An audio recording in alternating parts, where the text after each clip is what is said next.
चार डाकू आते हैं, उन्होंने हल्का सा दरवाजा खड़काया। घर वालों ने समझा कि मैं खाना खाने आया हूँ। दरवाजा खोलते हैं तो वो उन्हें धक्का दे के अंदर ले जाते हैं। कानों से बालियां और कांटे मेरी बेटी के, मेरी वाइफ के, 5 तोले तकरीबन हमारा सोना है। मैंने 35 साल जॉबें की हैं, बच्चों को पढ़ाया है। हमारे शहर का वजीर कानून है राना इकबाल, सारी एजेंसियां उसके नीचे हैं। वजीर आला मरियम नवाज शरीफ ने तो ये भी बोला था कि मैं पंजाब को ऐसा पंजाब बना दूंगी कि माएं बहनें बेटियां खुलेआम घूम सकेंगी सोना डाल के। जिसके साथ ये ज्यादती हुई है औरतों के, वो उसकी कुछ नहीं लगती। वजीर आला साहब कहती थी मैं पंजाब की बेटी हूँ, तो हमारा तो हाल ही नहीं पूछा उसने आके। वो आ गई है गरीबां दे घरां चो दिन दिहाड़े डकैतियां करवा गई है। सीसीडी आ गई है। ये जिला कसूर की तहसील पत्तोकी के नवाही गांव जो है लंगड़ों वाली ढारी, जो वहां पे एक बहुत बड़ी वारदात हो गई। ये वो शहरी है जिसके घर से 9 लाख रुपए और मुबैना 5 तोले जेवर जो है वो डाकू दिन दिहाड़े चोरी करके ले जाते हैं। मजीद तफसीलात इनसे जानते हैं। चोर कैसे आते हैं, आपको कैसे पता चलता है, आप उस टाइम कहाँ होते हैं? अस्सलाम वालेकुम। वालेकुम सलाम। सर पहले तो बड़ा अफसोस है कि एक दिन दिहाड़े डकैती की इतनी बड़ी वारदात तहसील पत्तोकी में हो जाती है। ये सारा वाकया क्या है और कैसे पेश आया, ये बताएं जरा। जी अस्सलाम वालेकुम। ये पेश ऐसे आया कि मेरे घर वाले घर में थे 3 और थे। मैं बताते खुद जो शहर में था, बच्चे जो मेरे हैं वो भी अपने अपने कामों पे होते हैं। 4 डाकू आते हैं, 125 दो 125 होते हैं। उन पे 4 डाकू आए, उन्होंने हल्का सा दरवाजा खड़काया। घर वालों ने समझा कि मैं खाना खाने आया हूँ। दरवाजा खोलते हैं तो वो उन्हें धक्का दे के अंदर ले जाते हैं। ठीक है जी। और फिर उनको दस्तूब करते हैं। अच्छा। तो उनके कानों से बालियां और कांटे मेरी बेटी के, मेरी वाइफ के, मेरी बड़े बेटे की शादी हुई है, मेरी नौं के, वो ले जाते हैं। फिर मजीद और भी जेवर पड़ा था। एक बेटे को मैंने शादी की थी, वो तलाक हो गई। अच्छा। तो वो भी ले गए। 5 तोले तकरीबन हमारा सोना है। बेटा मेरा बाहर गया हुआ है। अच्छा। वो आया था 14 दिन की छुट्टी पे, तो वो पैसे दे के गया हमें कुछ ऊपर मकान बनाने। अच्छा। कुछ अपनी सिस्टर के लिए कि इसकी भी शादी करेंगे। अच्छा, किस टाइम का ये वाकया है और कितने लोग जो डाकू हैं वो घर में एंटर होते हैं और आपको कैसे पता चलता है? मुझे जब वो चले जाते हैं ना, तो बच्चों को वॉशरूम में बंद किया होता है। वॉशरूम में बंद किया होता है? जी, अंदर से वो कुंडी लगा लेते हैं। डरते हैं ना, औरतें हैं, कोई मर्द तो है नहीं। फिर गन पॉइंट है, उनके पास 3 पिस्टल थे, 1 राइफल थी। ठीक है, तो साफ जाहिर है बंदे के जमीन निकल जाती है तो वो तो फिर एक औरतें हैं। अभी तक वो इस अपना सहमी हुई हैं। रात को बच्चों की आंख खुल जाती है। ओए होए होए। तो मुझे कहते हैं कि हमारी आंख नहीं लगती। कितनी अमाउंट है? 9.5 लाख रुपया अर्जेंट। 9.5 लाख रुपए जी। नकदी घर में आपने रखा हुआ। सर बच्चे अब आया है तो बाहर से। पुलिस का क्या ताउन है आपके साथ? पुलिस ने कहाँ तक आपका केस को जो है हैंडल किया और कितने दिन हो गए हैं ये केस को, ये बताएं थोड़ा सा। आज 3रा दिन हो गया है, लेकिन मैं अब मिलके आया हूँ SHO साहब से। अच्छा। कोई हमारी गुफ्तगू हुई थी किसी पुरानी मौजू पे, वो मैं करके आया हूँ शेयर। अच्छा। तो अब मैं DSP के पास आया हूँ, इनसे मिलूंगा। यहाँ पे बातचीत होगी। कितने दिन हो गए हैं? आज 3रा दिन है। अच्छा, जब जो है आप उस टाइम कहाँ थे वैसे जब डकैती हुई है, इतनी बड़ी वारदात डकैती की हो गई है? मैंने जी एक एवरी डब्बा बनाया हुआ लिया, तो मैंने घर के लिए था, लेकिन मैं फारिग रहता हूँ तो मैं उसे वहाँ पे अड्डे पे ले जाता हूँ, तो सवारियों के लिए मैंने लगा रखा है। अच्छा। तो मुझे कॉल आई तो मैं घर आ गया, भागा हुआ। बाकी देखें, हमारा वजीर कानून है हमारे शहर का। वजीर कानून आपके शहर का है? जी, हमारे शहर का वजीर कानून है राना इकबाल, सारी एजेंसियां उसके नीचे हैं। क्या कहना चाहते हैं वजीर आला मरियम नवाज शरीफ और जुहेल जफर चट्टा साहब जो है CCD इंचार्ज, वो आपको देख रहे हैं? क्या कहना चाहते हैं आप कि ऐसा जो कानून हो, और पुलिस को क्या कहना चाहते हैं कि अभी तक इतने दिन गुजर जाने के बाद भी आप लोगों के मुलजिम को कैफरे किरदार तक नहीं पहुंचा? क्या कहना चाहते हैं आप? मैं सुहेल जफर चट्टा साहब से कहना चाहता हूँ कि आपने फरमाया था, कहा था कि अब कोई अगर कहीं पे वारदात होगी तो उसका जिम्मेदार मैं हूँगा।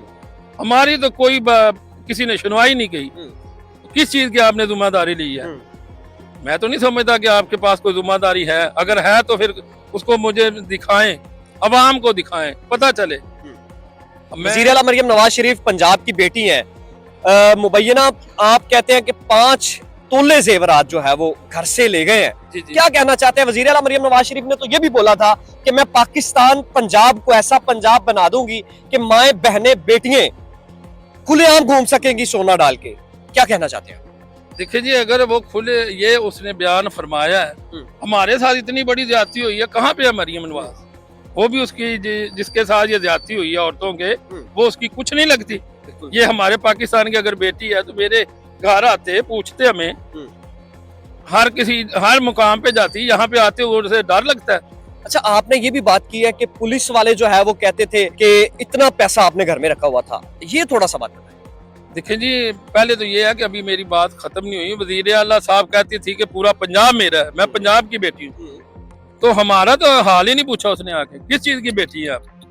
हमें बयान करें, हमारे वोटों से आप लोग आते हैं, कोई बाहर से वोट नहीं आए, हम देते हैं गरीबों का। अगर तुम बेटी बनी हो आके पूछो, ये वहां पे जाना जाती है जहां पे इसे प्रोटोकॉल ज्यादा मिले। हमारे शहर में इसको प्रोटोकॉल सबसे ज्यादा मिलता है, लेकिन हमारे शहर में सुनवाई नहीं है किसी चीज की भी। अच्छा बताएं, आप पुलिस के तासुरात बताएं, पुलिस का रवैया बताएं कैसा है? पुलिस का रवैया अभी तो मेरे साथ ठीक है, बाकी अब कोई वो आएगी अपना कोई रिपोर्ट वगैरह, मैंने वो अपनी मेहनत से वो भी करवा दी है, फिंगरप्रिंट भी हुए हैं। मैं इनसे गुजारिश करता हूँ, आप फिंगरप्रिंट वालों को मेरी तरफ से नहीं अपनी तरफ से दबाव डालें। अगर वहां पे दबाव डालेंगे 110% वो चोर डाकू जो है वो सामने मंजर आम पे आएंगे। तो अगर यही चीजें हमारी टीवी पे या आप लोग मुझसे बयान ले रहे हैं, सुने, एक कान से सुने दूसरे से निकाल दें, तो मैं नहीं चाहता क्या ये मुझे फैसला हो सकता है या मुझे इंसाफ मिल सकता है। मैं आईजी साहब से भी कहता हूँ कि इसका नोटिस ले। अगर हमारा आज नोटिस नहीं लिया, हमारे शहर में 2 इतनी वजारतें हैं इतनी बड़ी, तो कल को आम बंदे का क्या हाल होगा? ठीक है, इससे ज्यादा बड़ी कौन सी वजारत हो सकती है? 4 वजारतें अहम हैं, वजीर दाखिला होगी, वजीर खारजा होगी, वजीर कानून होगी, वजीर आला होगी। इससे बड़ी और ये लोग क्या चाहते हैं? इसके बाद तो फिर अल्लाह का खुदा ही है, फिर वो ये खुदा बनना चाहते हैं। आपके तासुरात तो ये बता रहे हैं कि आपकी जिंदगी की जमा पूंजी, आपके बेटों के जहेज तक वो डाकू ले गए हैं। जी, मैंने 35 साल जॉबें की हैं, बच्चों को पढ़ाया है, ठीक है। पहले मैं पत्तों की में जॉब की, यहाँ पे किरायों पे धक्के खाए, फिर भाई फेरू में खाए। मेरा भाई जो शहर है वो मोड़ खुंडा है, मेरे 4 भाई बहन वहाँ पे बैठे हैं, वालदा हयात है, लेकिन मुझे अल्लाह पाक ने इन दोनों शहरों में इज्जत दी है। उस इज्जत को लेके मेरे बच्चे भी किसी दुकान पे जाएं, मेरा नाम चलता है बिल्ला गोल्डन। बस ये बड़ा हमारे लिए लम्हा फिक्रिया है कि इस दौर में जबकि सीसीडी के इतने बुलंदोबाग दावे और सीटीडी और चीफ मिनिस्टर पंजाब और सीएम साहब ने कहा कि जी अब कोई कौम की बेटी जो है ना वो यानी नंगे सर बाहर निकल सकती है, इंशाल्लाह उसको पूरी सिक्योरिटी दी जाएगी। लेकिन पुलिस के और सीटीडी के अभी तक तो जो है ना ये बात दावों तक ही मलहूज है। हमें कोई भी इलाके की पुलिस का भी कोई इतना एक्शन नहीं नज़र आ रहा। हालांकि रहील खान साहब वेल नोन इंस्पेक्टर सुना था, लेकिन उनकी अभी तक कारकर्दगी ज़ीरो है। और हमने वो फ्रांसिक वालों के हम मशकूर हैं कि वो आए, उन्होंने हमारे फिंगरप्रिंट्स लिए। तो मैं राना सिकंदर हयात साहब से और राना इकबाल साहब हमारे बुजुर्ग हैं, वजीर कानून हैं, तमाम इन्फॉर्मेंट लॉ एजेंसीज उनके अंडर हैं।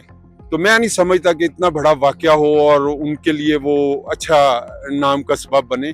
हम उनसे भी रिक्वेस्ट करते हैं कि राना साहब, बाबा जी आप पूरी कोशिश के साथ अपने डीपीओ को, अपने डीआईजीज को, अपने सैयद जफर चट्टा साहब को ज़रूर हुक्म दे ताकि हमारे साथ जो ज्यादती हुई है हमें इंसाफ मिल सके।